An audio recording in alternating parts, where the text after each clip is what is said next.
بسم اللہ الرحمن الرحیم۔ السلام علیکم and welcome to rational brain.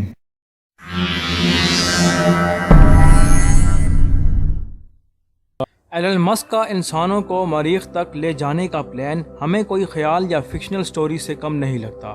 Space x and Tesla company کے مالک ایلن مسک واضح طور پر پلان ہے کہ 2050 تک مریخ تک انسانوں کا پورا شہر بنانے کا، جس میں 10 لاکھ انسان رہ سکیں گے، وہ بھی ارتھ کی مدد کے بغیر۔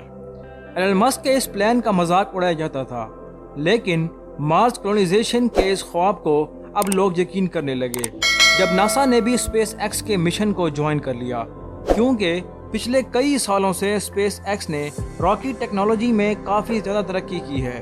جیسا کہ ہم جانتے ہیں، ایلن مسک کی کمپنی ٹیسلا الیکٹرک آٹو کار بنانے میں بھی ایکسپرٹ ہے۔ اس طرح اسپیس ایکس کے راکٹ میں بھی ایسی ٹیکنالوجی استعمال کی گئی ہے جس میں وہ کم سے کم فیول استعمال کر کے اسپیس تک پہنچانے کی کیپیبلٹی رکھتے ہیں۔ مارس، جو کہ ارتھ سے 62 ملین کلومیٹر دور ہے، وہاں تک انسانوں کو پہنچانے کے لیے ایک خاص اسٹار شپ بنائی جا رہی ہے، جو ایلن مسک کے مطابق ٹیسلا میں استعمال ہونے والی بیٹری پر استعمال ہوگی۔ اس میں فیول کم سے کم استعمال ہوگا اور مارس تک وہ انسانوں کو پہنچا دے گا۔ لیکن سوال یہ اٹھتا ہے کہ مارس پر انسانوں کی کالونی کیسے ممکن ہوگی؟ آخر ناسا اور ایلن مسک اس ہرے بھرے ارتھ کو چھوڑ کر بنجر مارس کی زمین پر کیوں بسانا چاہتے ہیں؟ نہ ہی وہاں سانس لینے کے لیے آکسیجن ہے، اور نہ ہی کھانے پینے کا سامان، اور نہ ہی 100 ڈگری سیلسیس جیسی سردی ہے، اور نہ ہی سر چھپانے کی جگہ۔ جب وہاں انسانوں کے رہنے کی کوئی بیسک فیسلٹی بھی موجود نہیں ہے، آخر مارس پر انسانوں کی کالونی بنانا کیسے ممکن ہوگا؟ ناظرین، یہی وہ سوالات ہیں جن کے جوابات آپ اس ویڈیو میں جان سکیں گے۔ ناظرین، پہلے بات کرتے ہیں، سب سے پہلے اس ارتھ پر انسان کے رہنے کی ساری نیچرل فیسلٹیز موجود ہیں، تو پھر انسان کو مارس پر بھیجنے کی ضرورت ہی کیا ہے؟ پچھلے کئی صدیوں سے ہمارے ارتھ پلانٹ کی ہیلتھ کے اوپر جو بھی ریسرچ ہو رہی تھی، افسوس کے ساتھ ان تمام ریسرچز کے ریزلٹ نیگیٹو آئے ہیں۔ سائنسدانوں کا کہنا ہے کہ جب سے انسان نے فوسل فیولز یعنی پیٹرول اور گیس کا استعمال کیا ہے، تب سے ارتھ کا ٹیمپریچر بڑھتا چلا جا رہا ہے، اور ایک وقت ایسا آئے گا کہ جب یہ ٹیمپریچر اتنا زیادہ ہو جائے گا کہ ارتھ پر کسی بھی جاندار کا رہنا ممکن نہیں ہوگا۔ ایک سروے کے مطابق ہر 10 سالوں میں ارتھ کا ٹیمپریچر 0.1 ڈگری سیلسیس جتنا بڑھتا جا رہا ہے، یعنی جن گرم علاقوں میں ابھی انسان رہتے ہیں، اگر یہ سب ایسے ہی چلتا رہا تو آج سے 150 سال بعد وہاں انسانوں کا رہنا ممکن نہیں ہوگا۔ ٹیمپریچر بڑھنے کی وجہ سے گلیشیئرز بھی دھڑا دھڑ پگھل رہے ہیں، جن کی وجہ سے سائیکلون فلڈ اور سونامی کا چانس بھی بڑھتا جا رہا ہے۔ اور صرف فیول کے استعمال کی نہیں، بلکہ اس پولیوشن نے ہمارے ارتھ کی اوزون لیئر کو ڈیمیج کر کے رکھ دیا ہے۔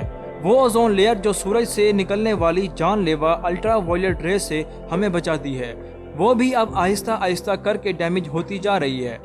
یعنی ایک طرف پولیوشن سے پیدا ہونے والی گرمی، دوسری طرف خوفناک سولر ریڈیشنز۔ سائنسدانوں کی ایک بات تو کنفرم ہو چکی ہے کہ ہمارا ارتھ کچھ عرصے کے بعد رہنے کے قابل نہیں ہوگا۔ یہی وجہ ہے کہ ہم انسان اپنے لیے ایک دوسرا گھر یعنی ایک دوسرا پلانٹ تیزی سے ڈھونڈ رہے ہیں۔ یعنی صرف مارس ہی کیوں؟ ہمارے سولر سسٹم میں تو اور بھی کئی پلانٹ موجود ہیں، پھر آخر مارس ہی کیوں؟ ہمارے سولر سسٹم میں ہمارا ایک پڑوسی پلانٹ وینس ہے، اور دوسرا مارس، جو مارس کے مقابلے میں ارتھ سے کافی زیادہ قریب ہے۔ ہم وہاں نہیں جا سکتے کیونکہ وہاں وہی سب کچھ ہے جس سے ہم بھاگ رہے ہیں، یعنی گرمی۔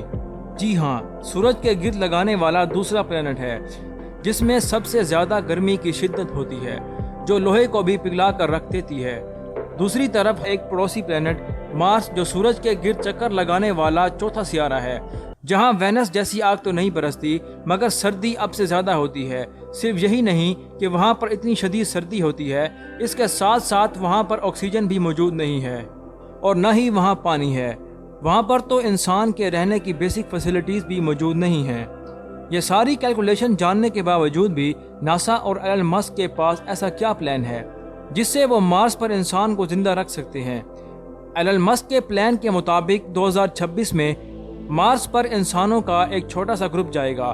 ان کے پاس کم سے کم 2 سال تک زندہ رہنے کی اشیاء موجود ہوں گی، یعنی کھانا، پینا، آکسیجن اور پریشر سوٹ۔ اس گروپ کے وہاں جانے سے پہلے مارس پر ایک پروٹیکٹیو شیلٹرز بنانا بھی بہت ہی ضروری ہے، مارس پر مٹی کے خوفناک طوفان انسانوں کو نقصان پہنچا سکتے ہیں۔ یہ پروٹیکٹیو شیلٹرز مارس پر موجود مٹی سے ہی بنائے جائیں گے۔ اگر انسان نہیں ہوں گے تو انہیں کون بنائے گا؟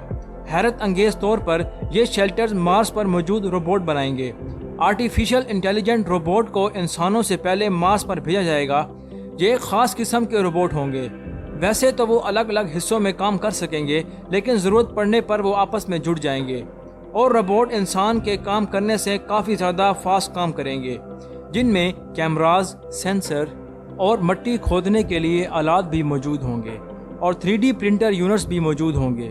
سولر انرجی سے چلنے والے یہ روبوٹ پہلے تو سینسر کی مدد سے خاص قسم کی مٹی ڈھونڈیں گے۔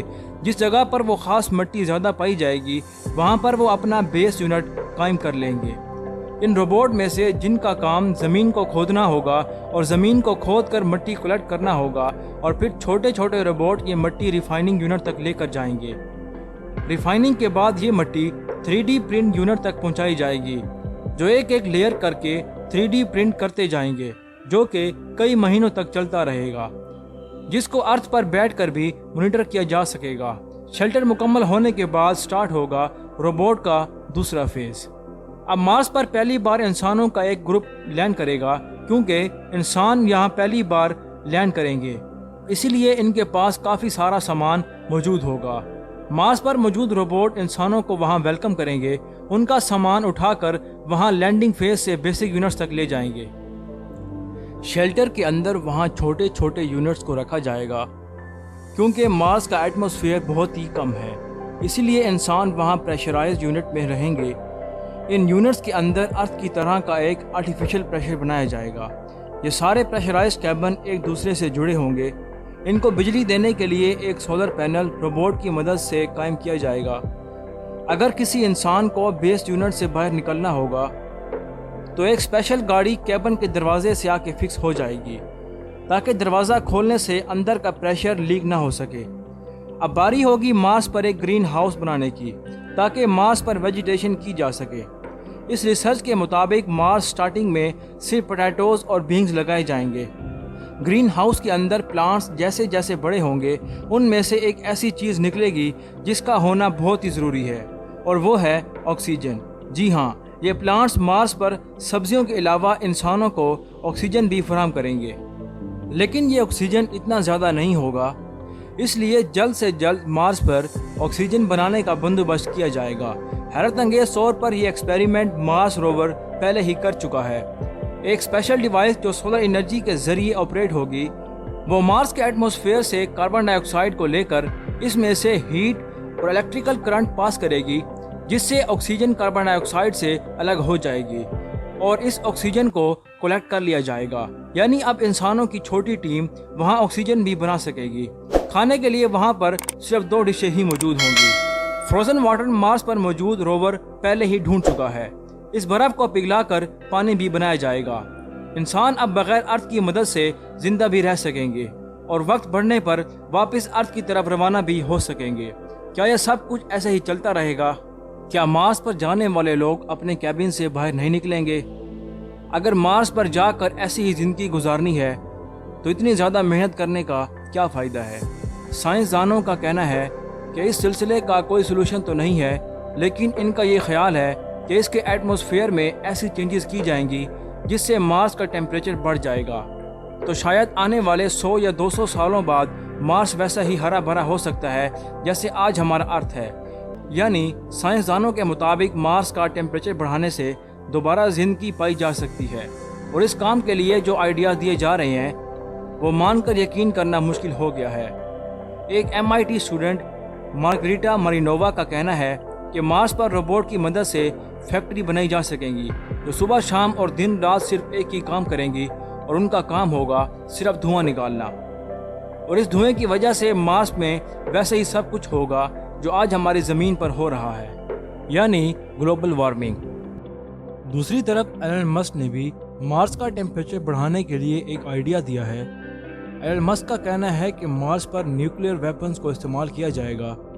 مارس پر 10,000 نیوکلیئر میزائل فائر کیے جائیں گے تو وہاں کی آئس بھی میلٹ ہو جائے گی، اور وہاں اوور آل ٹیمپریچر بھی بڑھ جائے گا، اور جس کی وجہ سے مارس جلد از جلد انسانوں کے رہنے کے قابل ہو جائے گا۔ ناظرین، ایلن مسک اور ناسا کا ابھی تک کا یہی پلان ہے کہ 2026 میں انسانوں کا چھوٹا گروپ وہاں جا کر مختلف ایکسپیریمنٹ کرے گا اور پھر ہر 2 سال کے بعد ارتھ اور مارس ایک دوسرے کے قریب آ جائیں گے، تب وہاں مزید لوگ بھیجے جائیں گے۔ 2050 تک مارس پر 10 لاکھ لوگ پریشرائز کیبن میں رہیں گے اور ساتھ ساتھ مارس کا ٹیمپریچر بڑھانے کے لیے کوشش کی جائے گی۔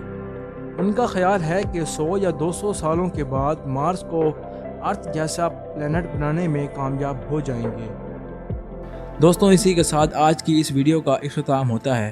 دوستوں، اگر آپ کو یہ ویڈیو اچھی لگی ہو تو اسے دوستوں کے ساتھ شیئر کریں اور ہمارے چینل ریشنل برین کو سبسکرائب کریں۔ Thanks for watching. اللہ حافظ۔